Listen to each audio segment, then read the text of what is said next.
Welcome to Hood Champion Boxing and Sports. In boxing, you find a way to win or you find a way to lose. And those boys in the UK, when it comes to that heavyweight division, are putting in that work. So the question is, man, who is Britain's Mike Tyson? Now, whether some boxing fans want to accept it or not, the boys from the UK have been getting busy. And we all know that Dillian White, Derek Chisora, Anthony Joshua, AJ, Joe Joyce, Daniel Dubois, and there was a guy, Price, at the time, David Hay. But anyway, there's been a stretch, man, where the UK boys have been holding down the heavyweight division. But when you look at it right now, and we're talking about someone who has a punching power, has a speed, has an IQ, has a charisma, has everything. I mean, to me, I think it's a fun conversation to have. Like, who's Britain's Mike Tyson? Now, everyone's going to have an opinion. And I know some of these guys in this picture have fought already. And some have lost and lost by knockout, violent knockout. When you look at David Adeleye, this guy was not used to losing as an amateur or pro. And he ran into Fabio Wardley. And Wardley put the beans on him. But David Adeleye was looking like a monster and still looks like a monster in that ring. But he just got caught with some shit by Fabio Wardley. And of course, it caused David Adeleye to have to reset. But he's back to his old ways of knocking people out. And there are many people who, to this day, aside from him losing to Wardley, they say he's the one to learn from that mistake and who's going to go on to have a more fruitful career than any and every heavyweight fighter in this photo. Now, I don't know if I buy into that, but what I tell you is, his future is unknown. At the same time, looks quite promising. And with the power he has, the commitment to wanting to be great, he could do it. Now, that being said, since we're talking about Wardley, I'm not going to go and jump into Wardley quite yet, but we got to talk about Frazier Clarke. All these guys in this photo have either had stellar amateur careers or have been Olympians, won medals, or have been doing very well as a professional fighter. So all of these guys are qualified to be part of this conversation. But Frazier Clarke was on his way. And he and Wardley, I just think, if those guys fight 10 times, they're always going to have 10 great fights. And I do think Frazier Clarke has what it takes to get a win over Wardley. However, and we saw that in the first fight. However, in the second fight, Frazier Clarke had landed some serious artillery on Fabio Wardley.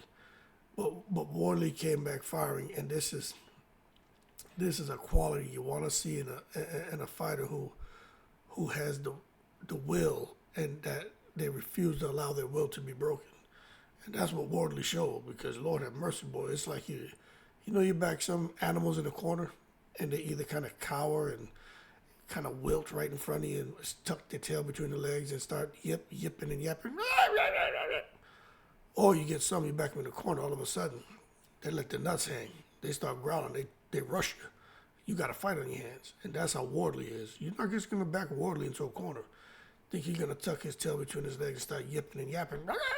He's not doing that shit. Now, he coming out raw and he going to take a pound of flesh out your ass. But that being said, Frazier Clarke has an opportunity like Adeleye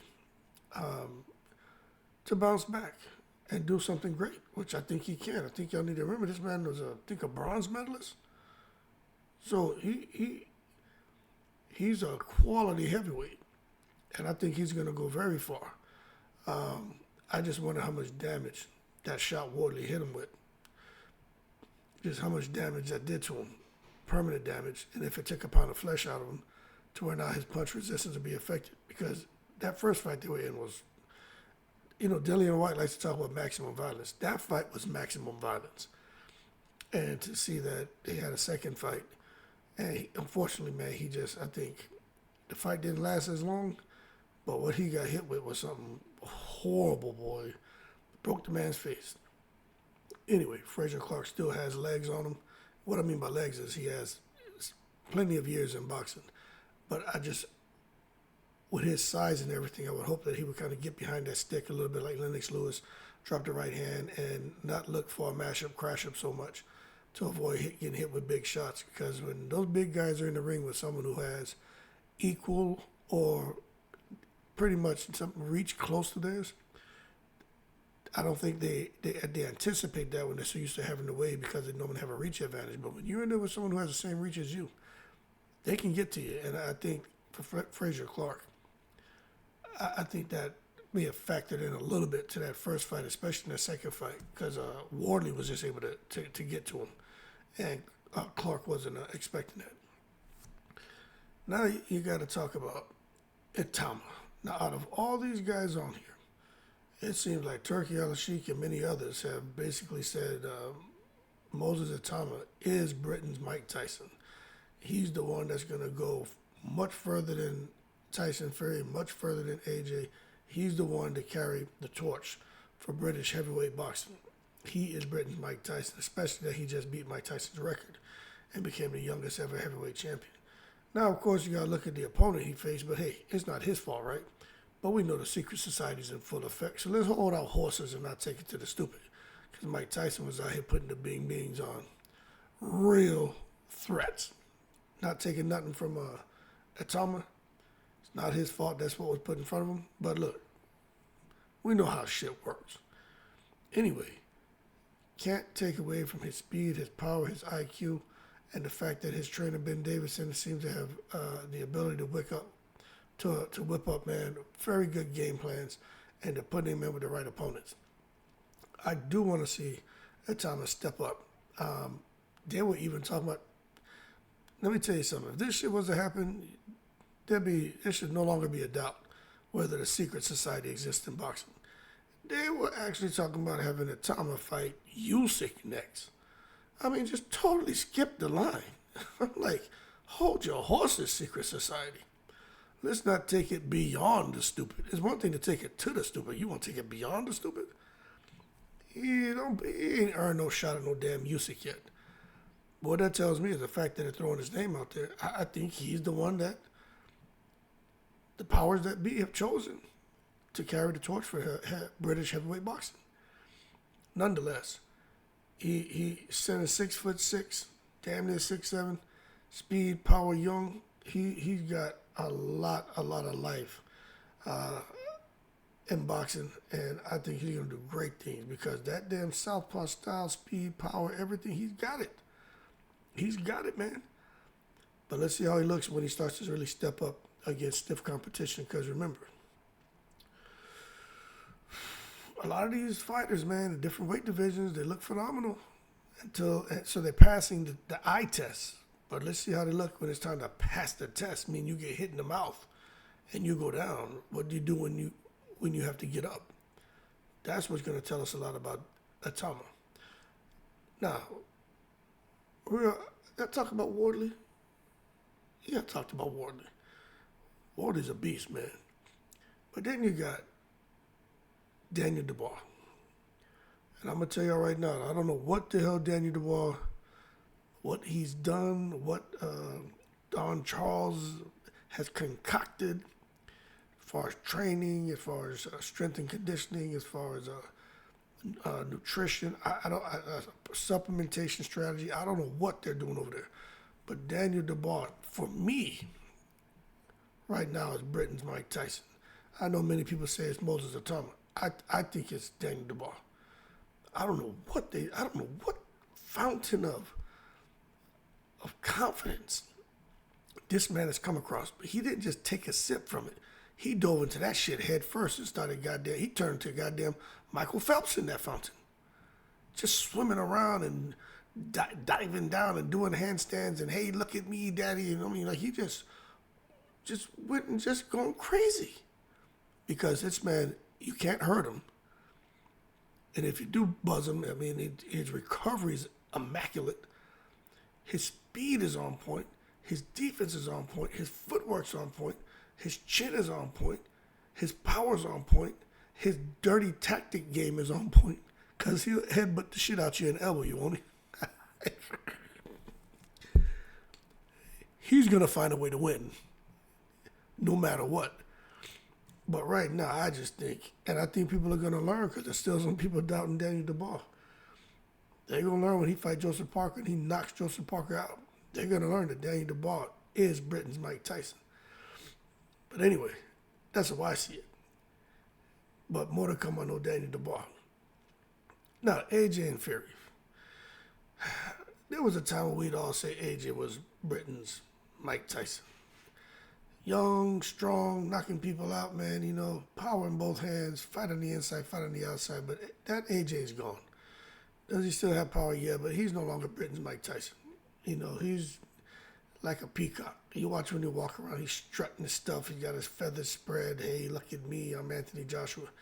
But he don't do that shit in the ring no more. He ain't trying to strut his stuff in the ring. Now, he will come in there and he'll fold his feathers, won't he?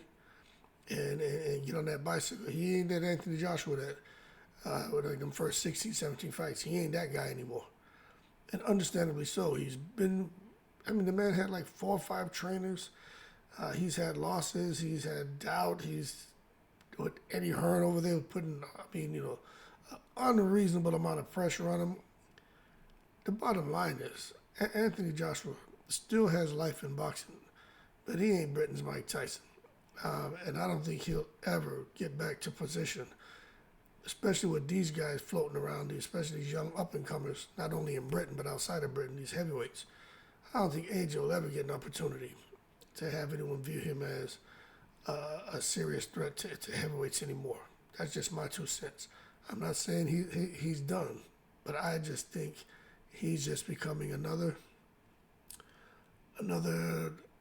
top 15 athlete in the heavyweight division, and that's how I see it. I don't see him as the elite anymore. Like I gotta be honest with you, I don't see Wilder there either.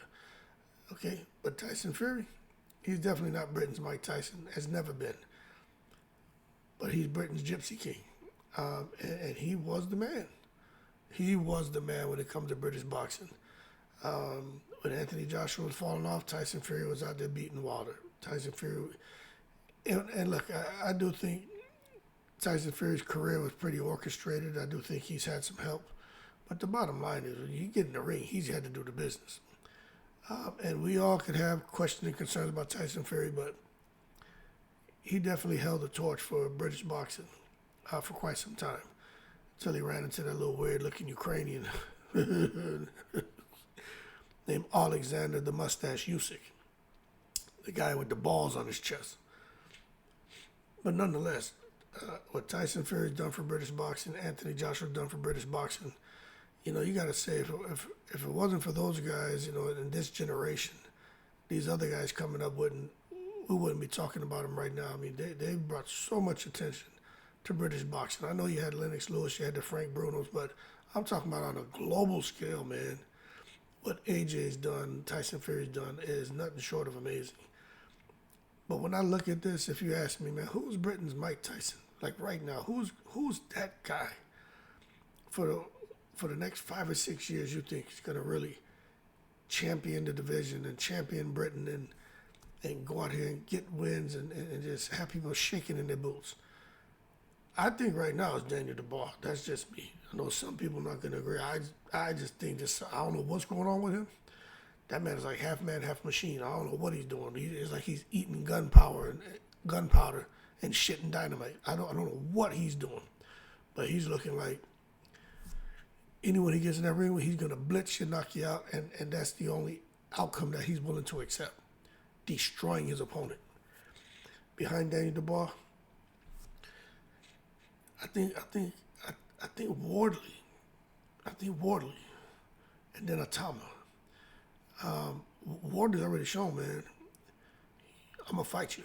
And when you got a guy like that, you're in trouble.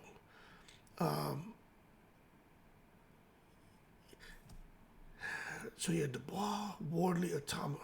But the thing I'm going to say about Wardley, I don't know how long his career is going to be because he will fight you. He will get hit. He won't move his head all the time. His defense needs to improve.